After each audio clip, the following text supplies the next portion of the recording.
What's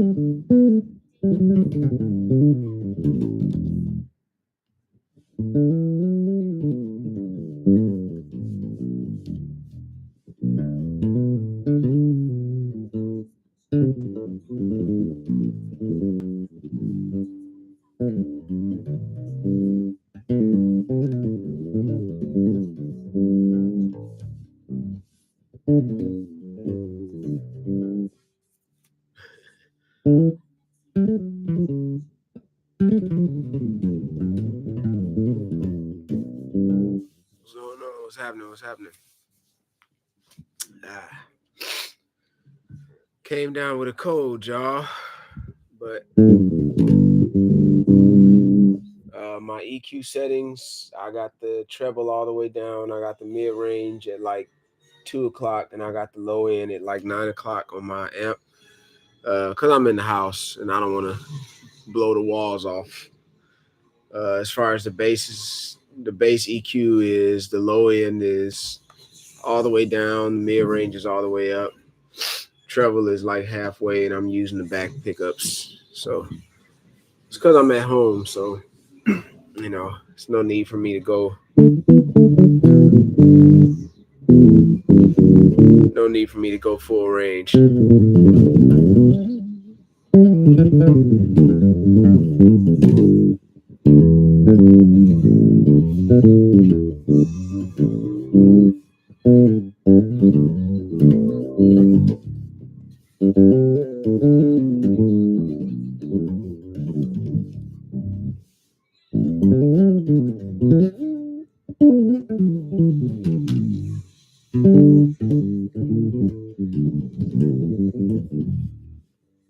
to get my fingers loosen up, but anyway, happy Valentine's Day to everybody. Celebrated yesterday with my family. Yeah, I came down with like some kind of little cold or something, so I had a little weird fever all night. Let me see. Thank you, man. The strings are really nice. You got practice tips for playing gospel? Shoot. What I would say is don't just listen to the new gospel, listen to the old gospel. Like the foundation of it. Andre Crouch, Edwin Hawkins, Walter Hawkins, the whole family, honestly. The Winans, Commission, the Pace Sisters, James Cleveland, James Moore, Mississippi Mass Choir. That's like the roots. Thomas Whitfield. I gotta say Thomas Whitfield. That's probably my favorite.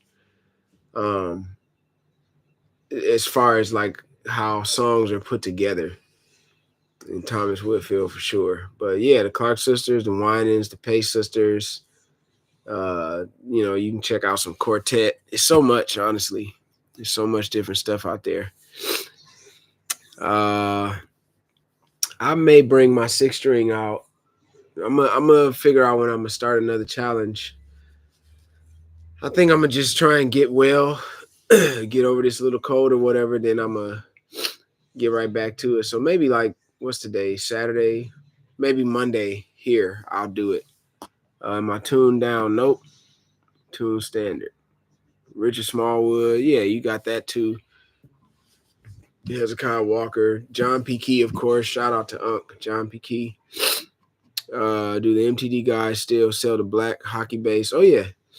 No, if that's the bass you want, all you gotta do is just email them and tell them that you want to do it, and if they don't have one already being made right now, they'll build one.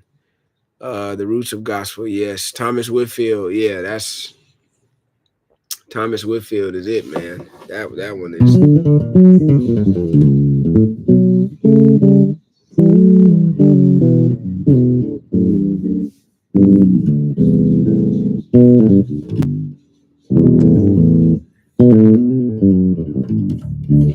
Y'all know when like you feel sick and your body like is aching a little bit. My body's aching a little bit, not too bad, but it's not too bad. I can't really taste anything anymore. My cheat day was great though. Uh,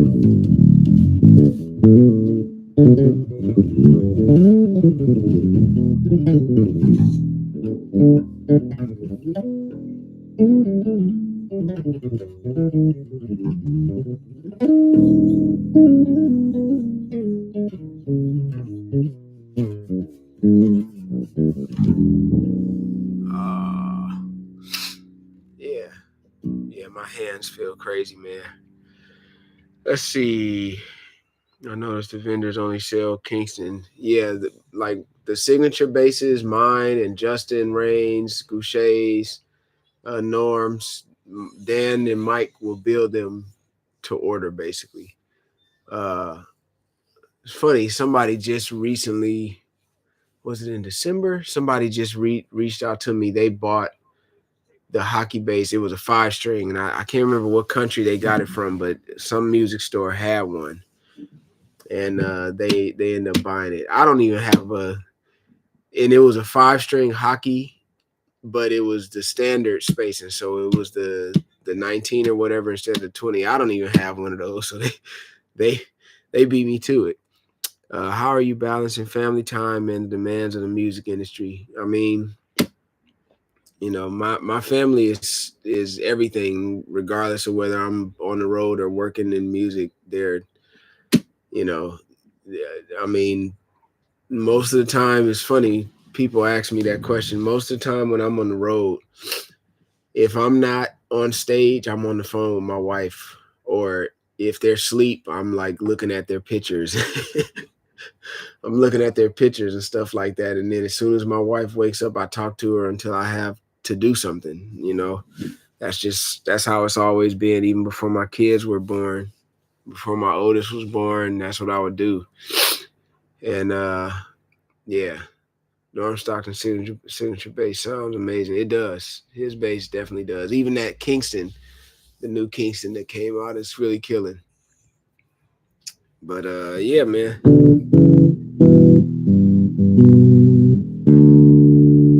Yeah, I'm just sitting here chilling, y'all.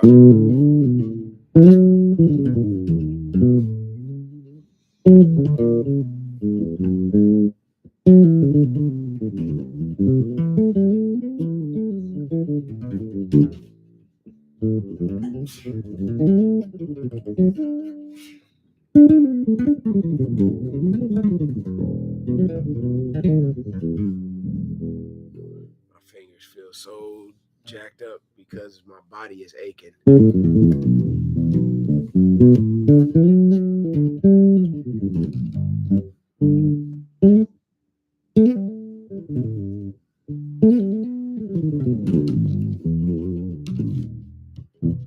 But you just gotta play through it.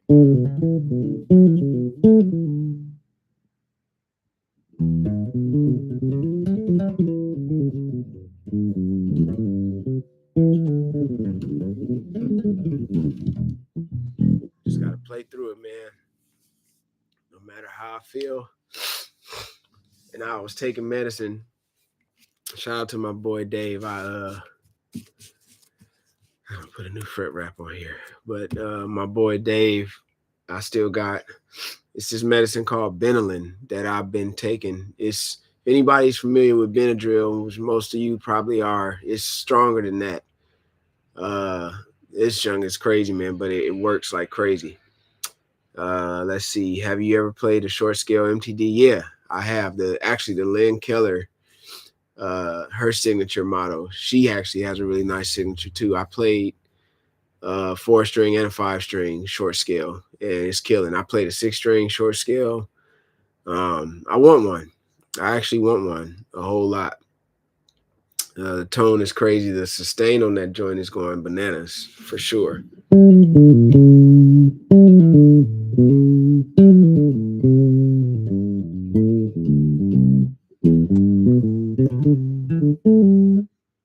fingers feel so slow.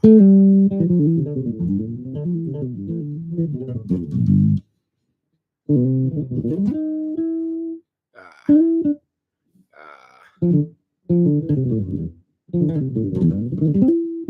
ah. There we go.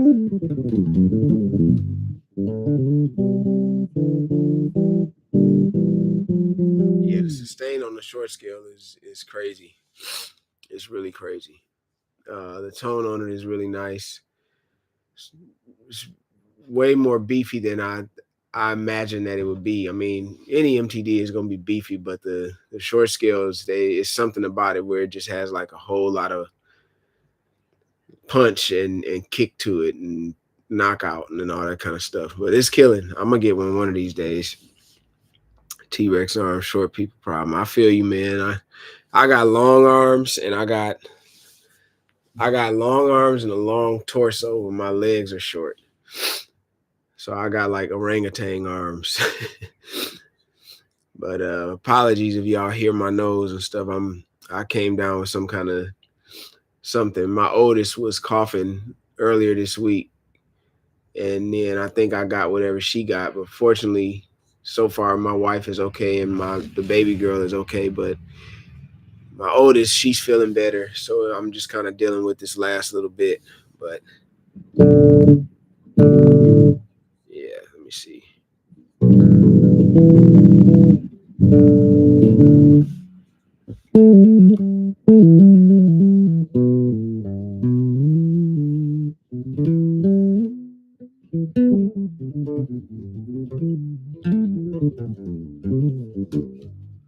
Let's see.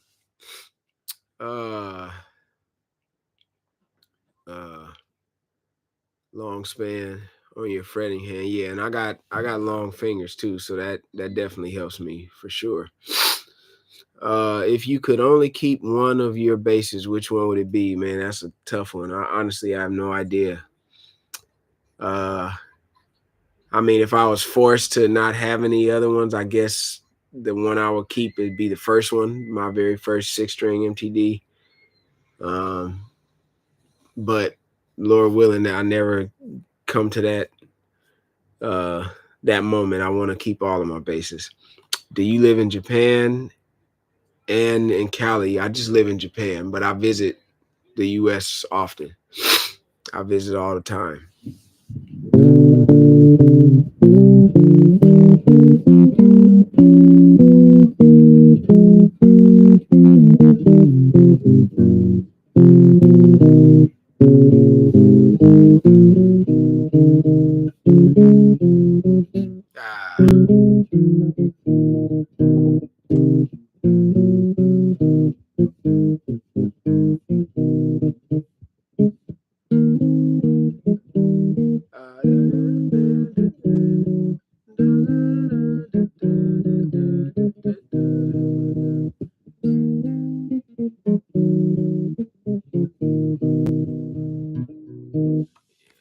Let's see here. I'm just starting out and I have a question about muting or stopping unwanted ringing and fretting strings. So the technique that I use to mute the bass is actually the John Patitucci technique. So 4 or 5 or 6 string, if I'm playing on the B string, I put my thumb on top of the B or on top of the pickup, actually, like so. And then, if I gotta play there. But if I move down, one of my fingers will decide to, and that one, it was just let me see. Yeah. So the first way you start is you got to actually put your pinky on the E string and your ring finger on the A string, and then you mute the B string with your thumb. This is something I wasn't doing this when I first started. I didn't actually know how to really mute, but watching Patitucci, he explained it on one of his videos, instructional videos from way back in the day. And I've been doing that ever since, honestly, and it works. So, if you were just to play like a scale, you could see how your fingers move out of the way. I'll show you.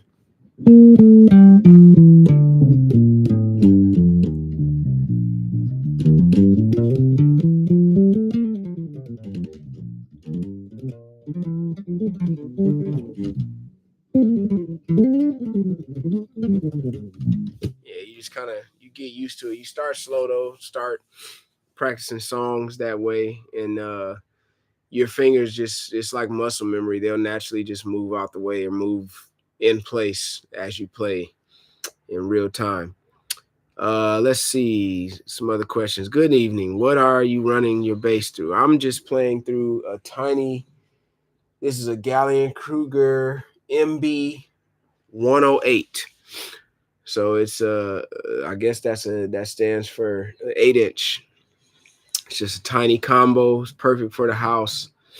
You know, I can still practice. I still got to dial my low end, put my low end down though, because this little this little thing got some power to it, and you know this bass got some beef to it as well.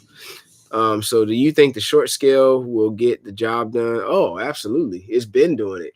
I mean, Glenn Keller, Gail Ann Dorsey, I think has one too. But yeah, I mean, MTD is going to get the job done. No, I don't care if the bass has turtle boo boo on it. It's going to get the job done. That's just the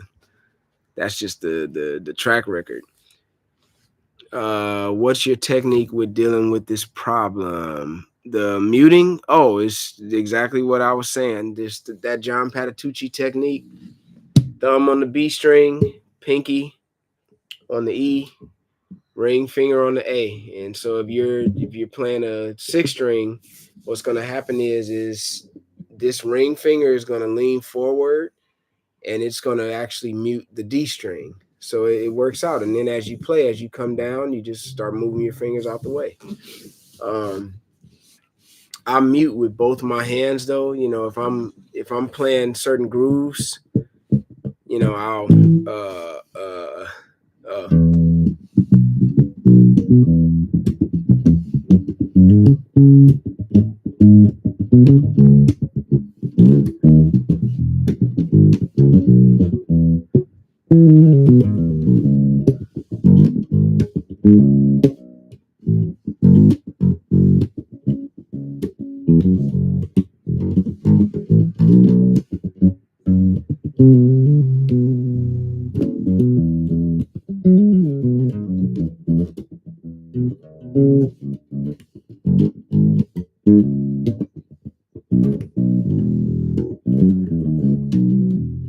yeah, like I'm muting with both hands, sort of. I don't have to have my hand flying like this.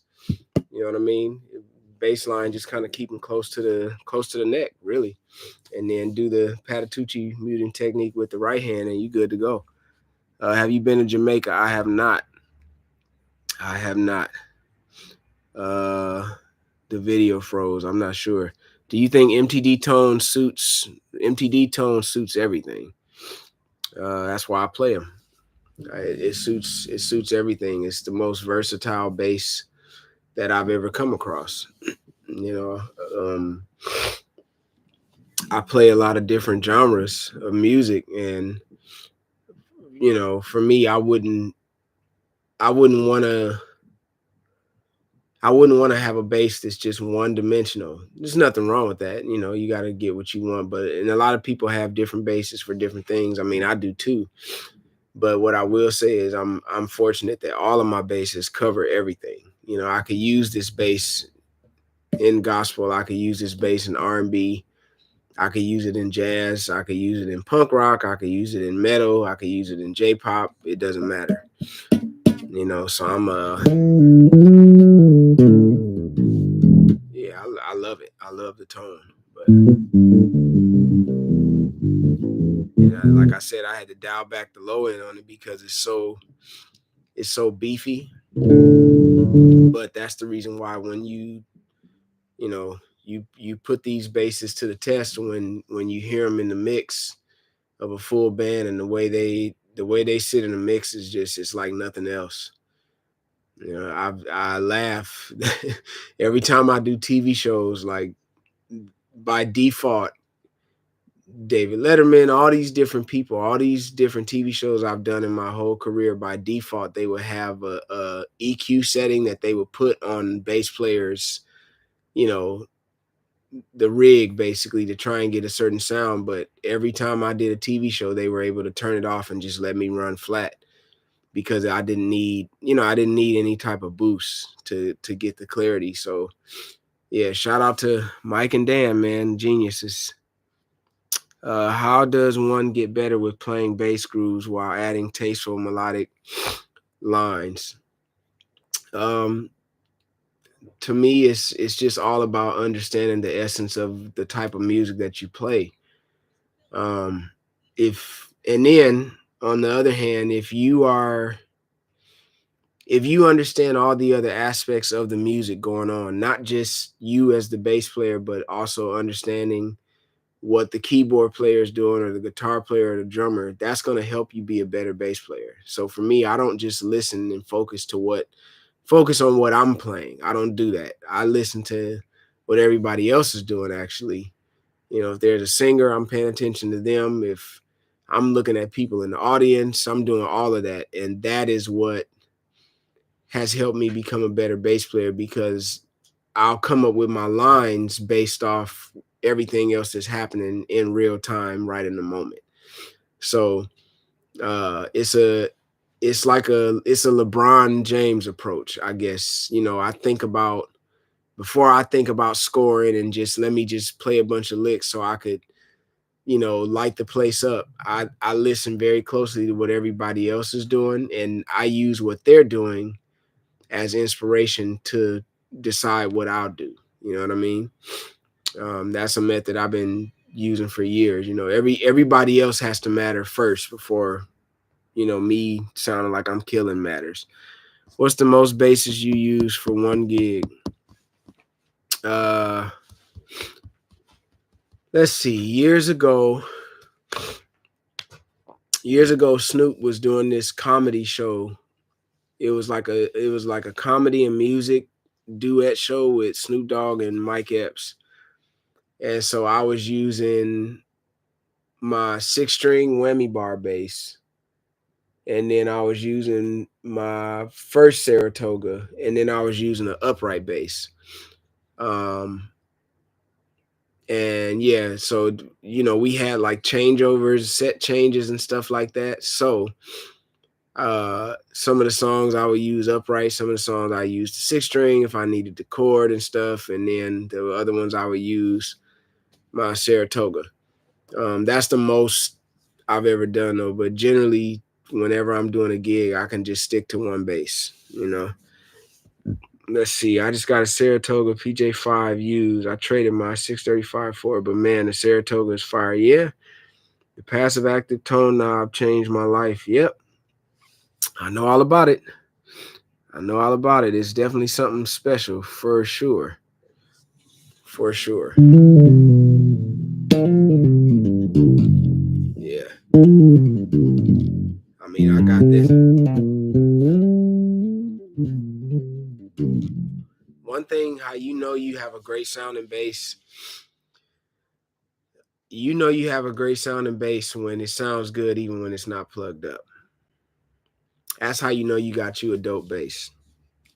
Is the first Saratoga the black one with the maple? Yep, it's the first Saratoga. How many rehearsals do you guys usually need for an artist like Snoop? Back in the day, we didn't rehearse hardly ever. We never did. That tour I went on with him 2 years ago, we rehearsed for 2 days, 3 days. Yeah, I guess you could say it was 3 days, because the first day we just kind of messed around. The second day we kind of came in there and did our thing. The third day we played the whole show.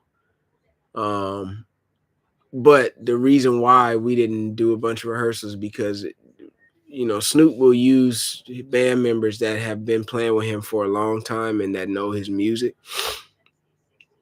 So we was doing the smackers, drop it like it's hot, next episode, gin and juice, beautiful, all the smackers. And so it was myself and Tayron Lockett on drums and Mars Edwards on keys. And yeah, all of us been working with Snoop forever, so we was just able to just get it done, you know what I'm saying? But yeah, what music are you listening to lately? Good question. I've been listening a lot lately to the music that's actually my next record that's going to be coming out. I'm just waiting on a final edit for this artwork for one of the songs, but I'm getting ready to release 3 songs all at the same time. And aside from that, what I was listening to last night, Marvin Sapp, the gospel legend, he did a R&B record called "If I Was an R&B Singer." I think that's the name of it. But I played on every song for that. It's just like a little EP. It's got like 4 songs on there, so I played on all of those. I was listening to that. Aside from that, I usually listen to a lot of city pop or synthwave stuff. Do you enjoy beers or drinks before the gig? I don't drink at all. I've actually never drank ever in my life, ever before, and I never will. No shade to nobody, but I don't drink alcohol. I just drink water. I drink tea, and I drink, some diet pop, some zero sugar pop sometimes, sparkling water. Before a show, I talk to my wife and my kids, and I pray, and then I get up there and I just do my thing, and then I go to my room or back to the tour bus, talk to my wife again, play some video games. That's typically the life of Bubby. Probably pretty boring to some, but that's what I do. Do you play double bass? I do. I don't have one anymore though. I gave mine to the president of Groove Gear. I gave it to him because I couldn't bring that out here to Japan. Who was your bass player mentor growing up? Uh, there was a few. I have to give credit to Tom Kennedy because that's where my inspiration for playing the bass, that's where it came from. It was Tom Kennedy on Dave Weckl record. And from listening to Dave Weckl, I came across Chick Corea Electric Band. And then from that, it was John Patitucci. And everything really sparked for me when I heard John Patitucci. And after that, it was Frank and Bali and Alan Holdsworth. They're not bass players, but, they're the ones that really just kind of pushed everything for me musically and helped me to understand, different aspects of music and style and harmony and all that kind of stuff. So it's a bunch of people: Andrew Goucher, Joel Smith, Abraham Laboriel, Anthony Jackson, Stanley Clark. I love everybody, but where the spark started was Tom Kennedy and then John Patitucci and Frank and Bali, Alan Holdsworth. Yep. Let's see. Quick question: how do you get that elasticity from your fingers when you make the chord in the bass? Sorry. Elasticity. I'm trying to think. How could I answer that? Sorry, my bad English. Oh, no. It's no problem. No problem. Quick question. Do you get that? I'm not quite sure how to answer that because I don't know quite what you mean, but if you can elaborate for me, and I will definitely try and answer that question. Do you smoke? No, I don't smoke. I've never smoked before a day in my life. And I don't ever plan to. Again, no shade to nobody, but I don't indulge in drugs and alcohol.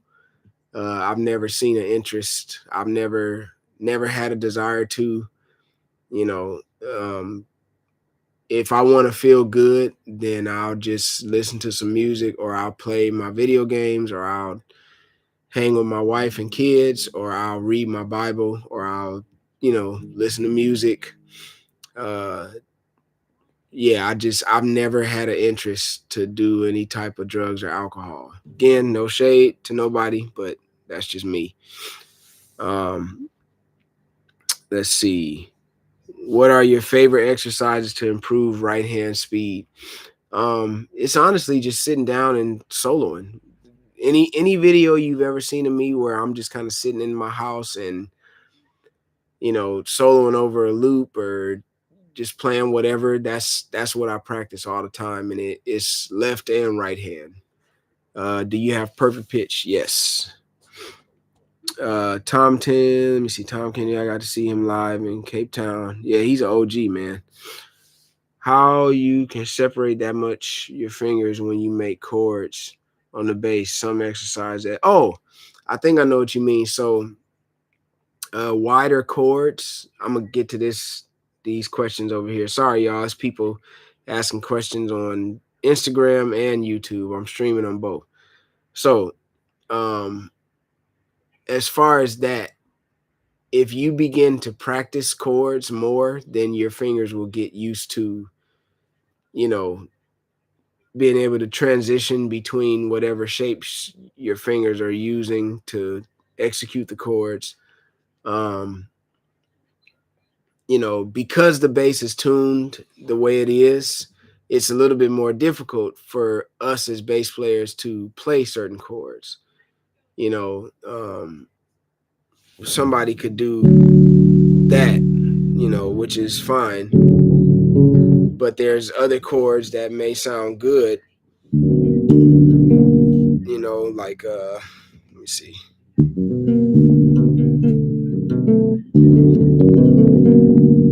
This chord right here.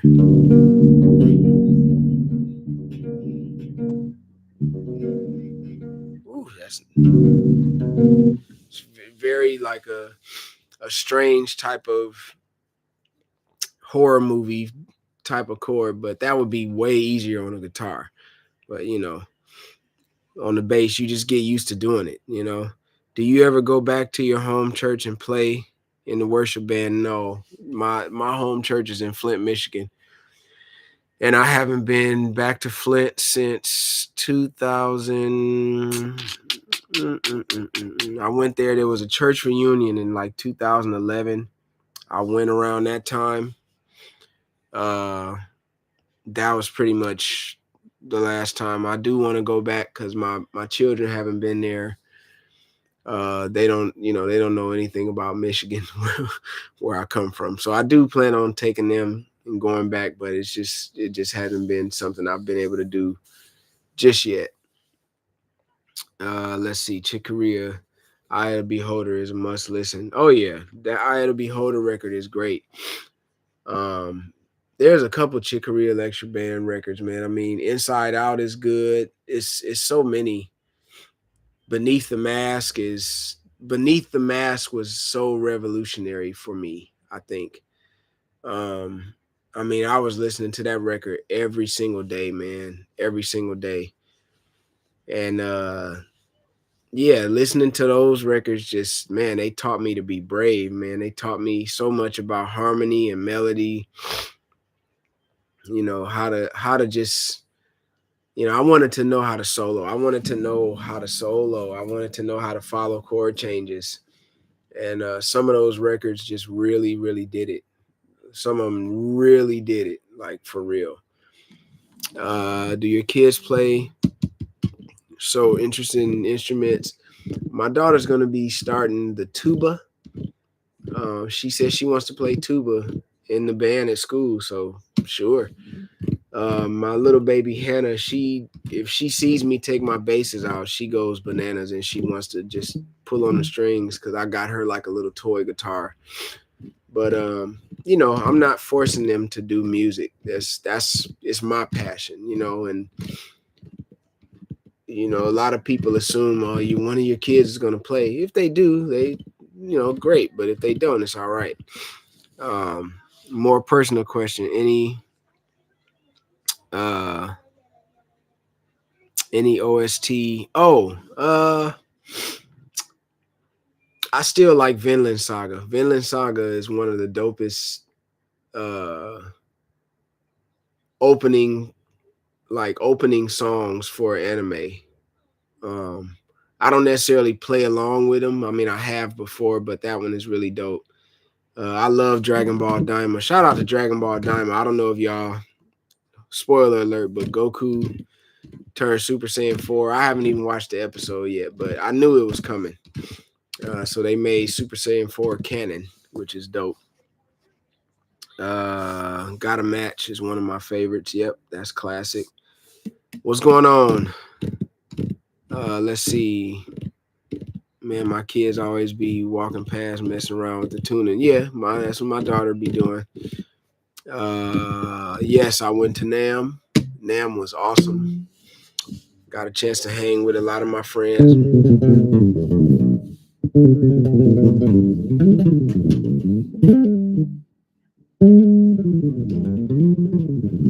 Man, my fingers. That's one thing, man. When you got it's not a flu, but I just got like a little cold fever. My head is spinning, but my whole body is aching, and my fingers and everything just feel like garbage. But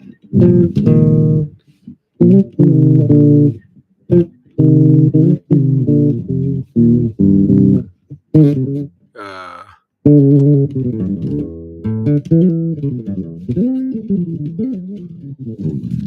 I can't even play everything out here. Yeah, I saw Mono and K Bass. I saw both of them while I was there. Favorite country you've played in? Aside from Japan, I would probably say I have a list of my favorite countries that I've played in. So aside from Japan, because I live here, I would have to say Iceland, Denmark, Sweden, Switzerland, Norway, Amsterdam, Belgium. Uh, did I say Finland? Estonia. I like Estonia. Uh, New Zealand. Let's see. What's some other countries I've played that I really like? I got to get back down to South America. I got to get back to Chile and Argentina. Um, what's some other places? South Korea. Anywhere that I've played, I love it. I've always been into traveling and stuff like that. So yeah, any young bases catch your ear, all of them. From Lil Aaron to that kid Maximo, the that girl Ellen or whatever her name is. Yeah, they're all dope. Um, do you play in South America? I have before. I'm looking forward to getting back down there. Indonesia. I'm supposed to be coming to Indonesia possibly in April. Um, we'll see. We'll see. Who was the greatest inspiration in terms of technique for you? What was your approach in learning it? In technique, I would probably say Frank and Bali and Alan Holdsworth, because listening to their music, it just kind of inspired me to not be afraid of chord changes. Um, because bass players don't have to really concern themselves, I guess, with chord changes. A lot of bass players, I feel like, maybe are intimidated with chord changes, but by listening to Alan Holdsworth and Frank and Bali, even though they're guitar players, just hearing how they maneuver in and out of chord changes, it gave me confidence, and I felt like, well, maybe I could do that too. So I would give a lot of credit to them. And the way I learned Alan Holdsworth and Frank and Bali's music is just by listening. I'll try and play along to it.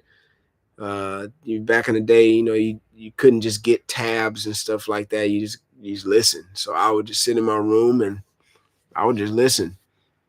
Uh, Hopefully I get back to Chile. Any gangs or anything pull up on you when you play with Snoop? Oh yeah, that's happened a bunch of times. But I mean, Snoop is like Switzerland. He's Nobody would really try and do anything. Like, we would do shows and it would be Crips there, Bloods there. It would be, the MS-13s. It would be a lot of different gangs there, but everybody is like cool. And it would be the OGs too. Snoop is an OG, so it wouldn't be a lot of young cats. It would be like the OGs from the gangs. I mean, even in Crip gangs, like 20 Crips, they're not the best friends with all the other Crips, and then you got Hoover Crips. Hoover Crips are the most, they hate everybody and everybody hates Hoover. You know what I'm saying? But when they would come around Snoop, it was cool. Yeah, it would be all right. So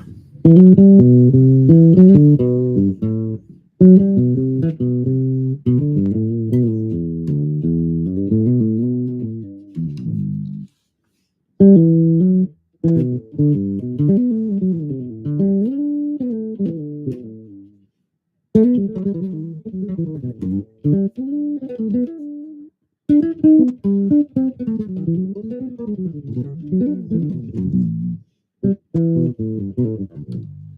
played for many other rappers. Oh yeah, pretty much everybody affiliated with Snoop, from who Busta Rhymes to DMX to DJ Quick. Um, of course, the Dog Pound is in there. Devin the Dude, uh, 50. Let me see, Nelly, Cypress Hill, and Be Real. Biz Markie, I played with him one time. That was fun. Uh, Dang, he died, man. That's crazy. Even DMX, that's crazy. Yeah, anybody really affiliated with Snoop, I was able to play with all of them. Mystical, a lot of them. What are your thoughts on Christian playing in world music? That's a great question. What I would say to every Christian is that plays music in the secular world, or if you're a Christian and you have a standard job and you work with people that are not Christian, that's just a great opportunity for you to be a witness. And truth be told, people ask me why I don't do drugs and don't drink and stuff like that. That's why. That's one of the reasons why, because that creates a stumbling block for them. You know, if I'm telling everybody about Jesus, but they see me acting the same way, you know, or doing certain things, then my witnessing power is weak. But if they hear me just playing my bass, but they see the way I carry myself, that can be an inspiration to them to maybe try something different.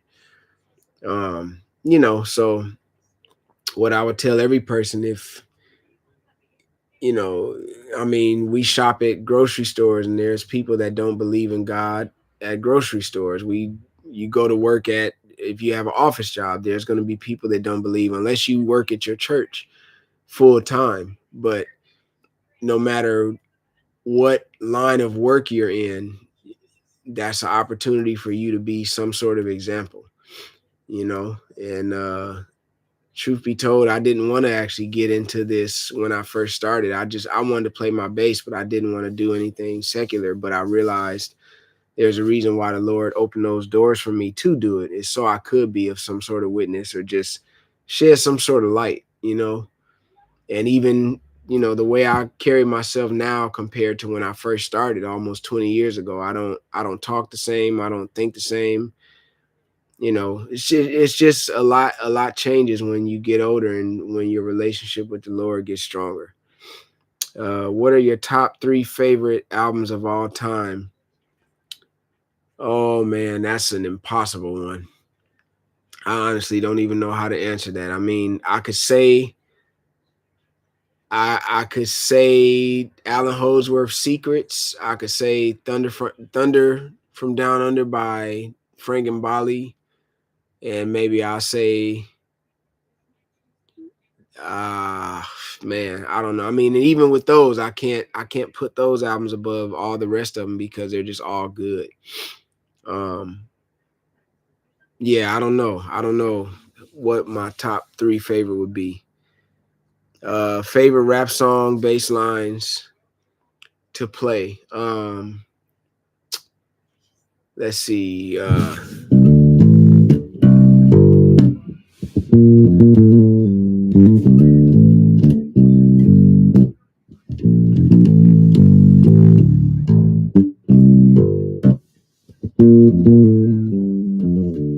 That was the song Snoop did with the Dramatics, Doggy Dog World. I like that one. I like Ups and Downs. I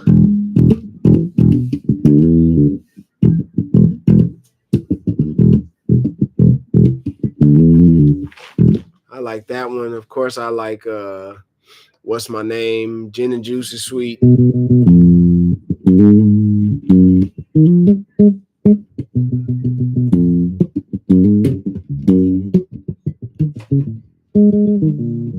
I like that one. I like it's a couple. It's a couple I really like.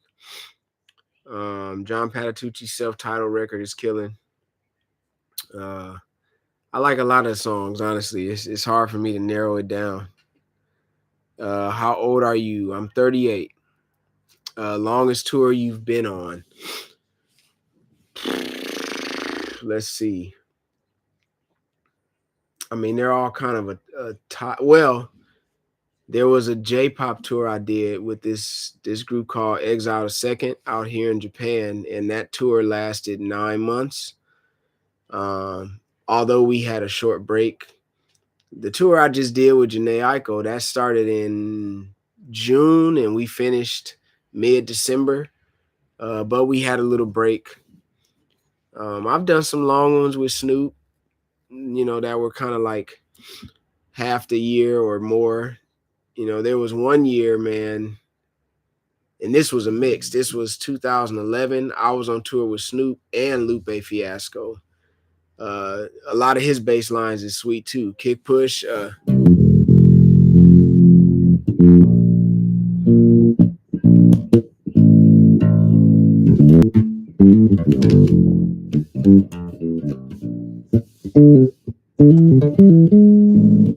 I like his joint. Yeah, it's been some long tours though, man. Some really long ones. When you meet a drum player for the first time, how do you synchronize? What are you looking for in a drummer first? That's a good question.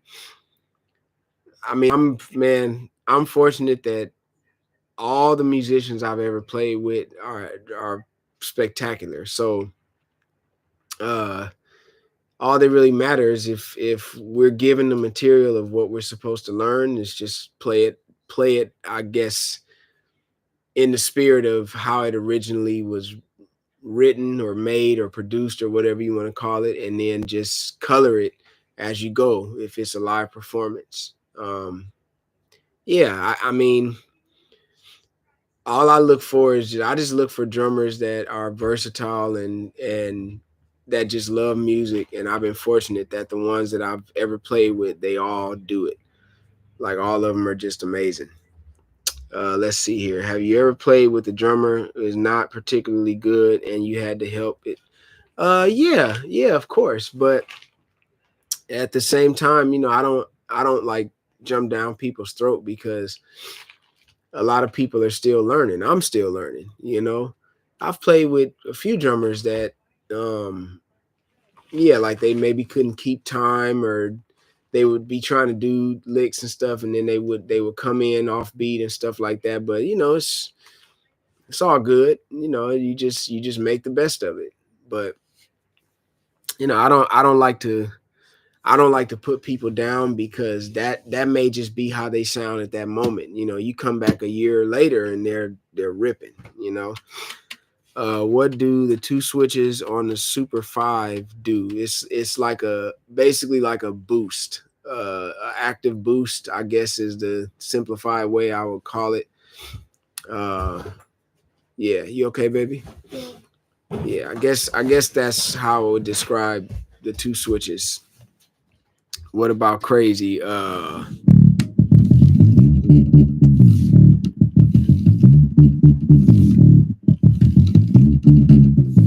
Yeah, that one is nice. These streets be walking down the avenue. That song is dope.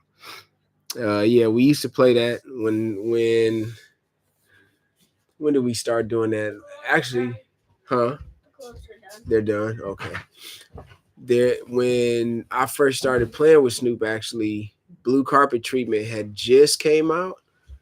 Yeah, I think it had just came out, and so there was a couple of shows we did that song, and then we did it some years later.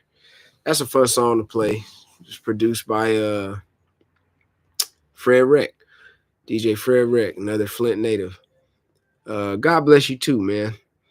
Let's see, Frank and Bali, Actual Proof. Yep, that's a good one. I love you more than everyone in here. Want to get in touch with you if you allow me. I'll be around, man. I'll be around. What's going on, Anwan? Have you ever had to tell any of your bandmates they're overplaying or to pull back a bit? No. No, I have not, because I'm not that type of player and I don't have that type of mind.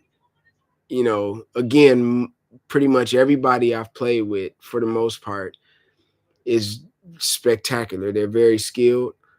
And I'm not the type of bass player where I despise licks. I love licks. It's because I can play them myself. Um, and I've always been fascinated with drummers that can do licks.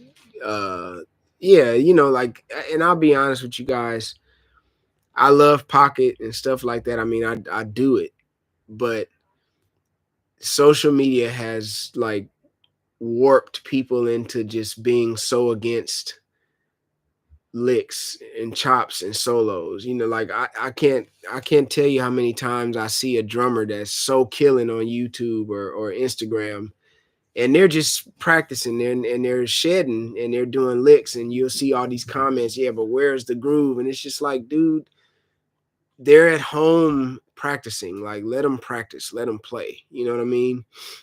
And I've always appreciated licks. I've always appreciated keyboard players that can do a lot, guitar players, and generally, if you're able to do a lot of stuff like that, being able to play a groove is not hard. That's like, if that's like going to Gordon Ramsay and asking him, does he know how to make toast? You know what I mean? Like, he can make ratatouille, he can make beef Wellington, he can bake a fancy flan cake, but that's like going asking him, can he scramble some eggs? Of course he can. It's easy. It's easier. You know what I mean? So yeah, I'm just not one of those type of guys that I love licks, man. I love it, and I love guys that can solo. I like playing with guys that can solo. Um, I remember when I was on the road with Snoop, and Carlos came, and rest in peace, Carlos. But he came and started playing drums with Snoop. And the minute Snoop heard how he could, like, Los had licks, and the minute he heard that, he was like, all right, Los and Bubby, y'all gonna be doing solos. So it would just be me and Carlos taking solos some nights over, gin and juice and stuff like that. You know what I mean? How old were you when you got your first paid gig? I was 16. Yeah, my first gig ever was with this really dope piano player, keyboard player from Michigan, Flint, Michigan. His name was Roger Jones. And believe it or not, if you guys are familiar with the one of the greatest drummers in the world, Daru Jones, Daru was actually on drums. And this is back when Daru used to play like a 12-piece drum set. He had a big old drum set, and he was on like that Virgil Donati stuff. That was my first gig ever at this. It was like Roger's like a gospel jazz fusion type of artist. And we did this gig at this, it was like a gospel club, which doesn't make sense, but gospel club called the Upper Room in Detroit. And yeah, we that was my first gig, and I can't even remember what he gave me. He probably gave me like 50 or $75 or something like that, but that was my first gig ever. And I was like 16 years old. Yeah, it was crazy. Let's see here, Bubby. I just saw the price of the hockey base. Guess I'm saving up $8,000 this year. I mean, you get what you pay for. I'll tell you that. It's a great base, man. It's a killing base. But anybody else got any questions? Y'all more than welcome. I'm just sitting here dealing with this cold, dealing with this little flu or whatever the mess I got. I'll drink me some water in a second. But if anybody got any questions, man, y'all just feel free to ask me. I'm just sitting here.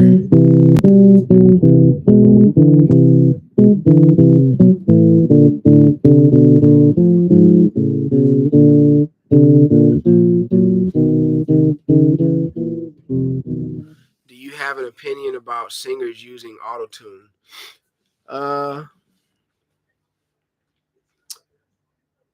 I mean,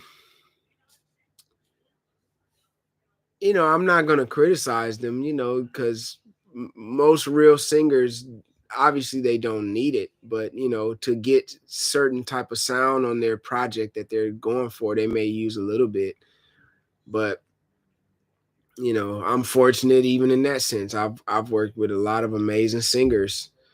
One being Janae Aiko. I mean, she's bananas. Like, the girl can sing her tail off. And she's amazing to work with in the studio. She's just everything. She's dope. I work with a lot of other great singers, gospel, all genres. The girl that I work with out here, AI, she's amazing too. She has like a very seasoned, like a legends type of voice. Like, she reminds you of like a Shaka Khan or Patti LaBelle type of singer. And she's killing. She doesn't need auto tune, but if they put it on the record, it's more so for just the sound than anything. Tell us how you hooked up with the giant GK bass rig from the Snoop tour. I still don't know how they plugged that up. All I know is my boy Horse built that rig, and I had 5 bass heads, and I had 2 backup generators on there just in case the power went out. There's 9 cabinets total. And I still don't know how they plugged it up. I just know it was crazy. And at one point, I was going to do another 9 cabinets on the other side of the stage, so I would have had 18 total. Might still do that one day. We'll see. Might still do that one day. That was a crazy rig for sure. Um, it looked sweet. It sounded sweet. There was no fakes. Everything was plugged up. Like, it was the real deal, man. It was the real deal.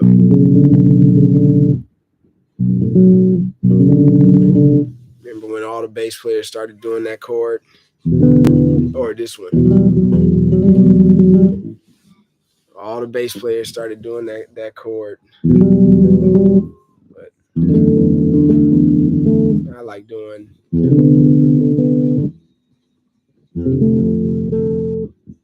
I like doing.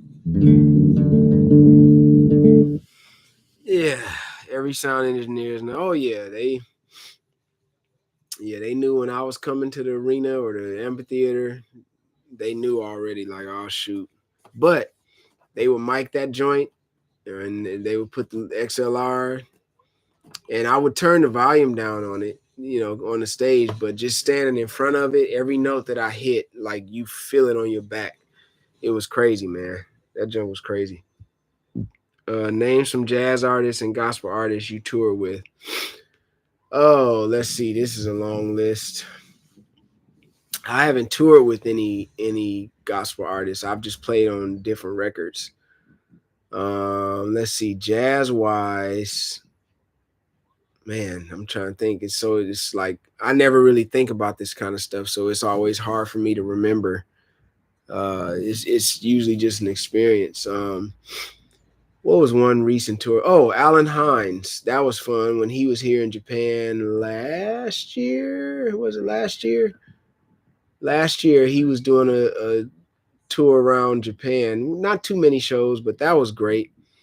That was a lot of fun. Man, it's hard for me to tell who I've toured with. I've recorded with a lot of jazz artists more than I've toured with them. I've done like a show here and there with some of them, but it's more so just recording. Most of the touring I've done has been like R&B, hip hop stuff. Have you watched Invincible yet? I'm letting it pile up. I'm letting it pile up. Love your sound. I appreciate it, man. God bless you too. Brazil, what's happening? Ever work with Kurt Franklin? Nope. Nope, nope, nope, nope, nope. That's Matt, my boy Matt Ramsey. Or Tim, one of those guys. But yeah, no, most of the stuff I've done has been hip hop artists or R&B or J-pop. It's been a lot of that type of stuff. Yeah, most of the stuff. But I've recorded a lot with a bunch of different all kind of genres, from Bollywood to Arabic music to Turkish to Greek to, man, uh, Nigerian artists. I've recorded a ton of stuff with different people. So Brazil. But yeah, man, if y'all got any other questions, this will be your time. Feel free to ask me. Otherwise, I'm gonna log off in a minute because I need some water. I'm parched. I'll be happy when I get over this sickness, man. When is the next time you'll be in New York City? We'd love to see you. Let's see. Good question. The plan, because Mike and Dan have my MIDI bass, my 6-string MIDI bass. And I usually try and make it out there a couple times a year, even if I'm not on the road. So right now, I'm thinking maybe I will be out there in the fall, if not sooner. Come next month, I got to start rehearsing for this tour I'm doing out here. So, but I always make it a point to get out to New York and go upstate and see them. Let's see here. How do you approach harmony? The way you explore sounds on the bass? The same way I approach a groove. It's the key to harmony, the key to melody, the key to grooving, the key to soloing, the key to chords. The key to everything is using your ears to listen.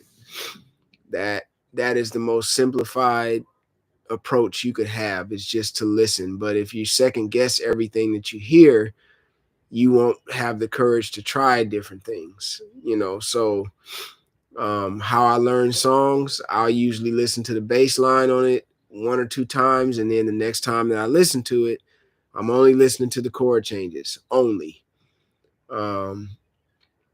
And the reason why is because if I can hear what the piano player and the guitar player are doing, or if there's string arrangements, if I can make out the harmonies that they're doing, that tells me everything I need to know about what bass notes I can play. The standard root note and the alternate root notes, the substitutions, all of that. It tells me everything, but the only way it works is if my ears are sharp enough to hear what they're doing. So that has been the trick that I've been using as long as I can remember, to learn music, to understand, how I can solo over songs. Is just by using my ears to listen.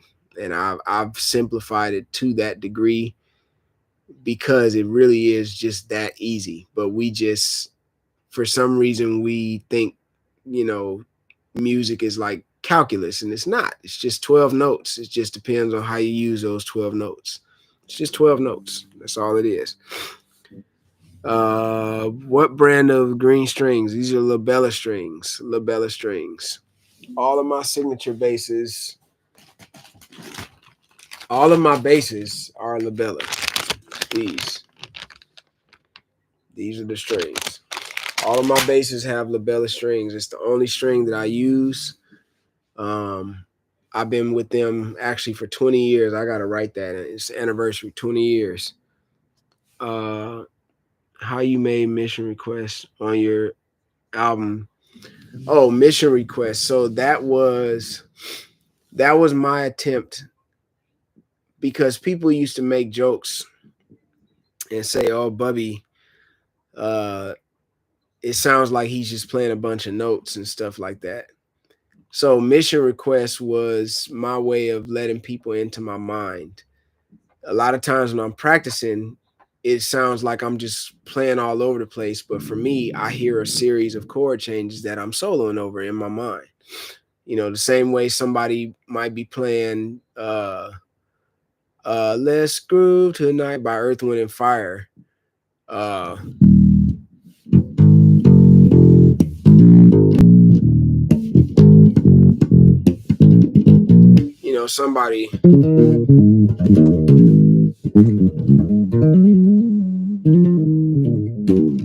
Somebody will maybe be soloing in E flat minor, but for me, if I'm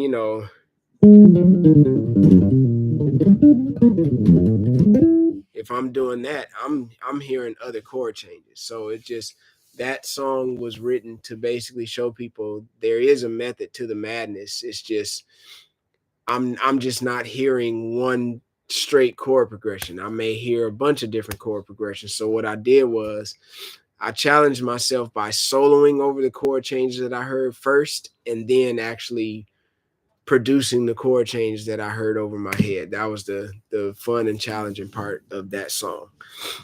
Any plans for playing in Canada? I do need to come back there. Not sure when, but I'm sure it'll be before the year's out. Most likely. Most likely.